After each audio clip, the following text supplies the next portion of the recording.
cha nhảy cha căn đã hờ mà tí cha căn đã tôm hấy hờ mà tái bên tôm hấy hờ đằng ở đây thì tao còn hờ đó bà hay nhảy đi nhưng bị giao cho mẹ cho cuộc hiệp khăn bà lai mơm cả đói rồi lắc cả đói lai cả đói ở đây bà lai thì tôi tới cứ miền Pha Lòแบบสุขภาพយើងបាទសម្រាប់មនុស្សទូទៅខ្ទឹមនេះក៏ល្អដែរជំនួយដល់សាច់ឈាមចម្រងនោមបាទល្អបាទហើយបន្លែវាហូបតបចឹងមកបាទល្អចឹងណាចឹងត្រូវចេះហូបត្រូវចេះហាត់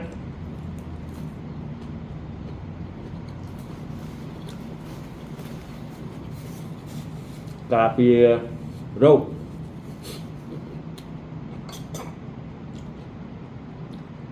ហូបដើម្បីសុខភាពហូបដើម្បីសុខភាពគឺថា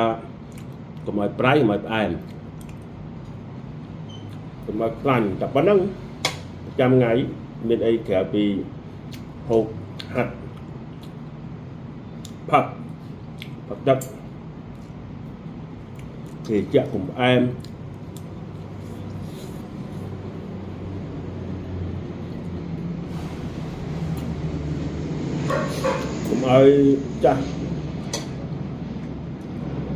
កុំឲ្យចាស់ទៅកាន់តែខ្ញីបាទចាស់ទៅកាន់តែខ្ញីមានន័យថាចាស់ទៅកាន់តែខ្សោយទៅ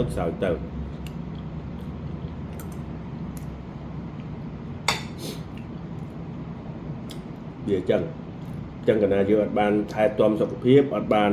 សន្សំលុយទុក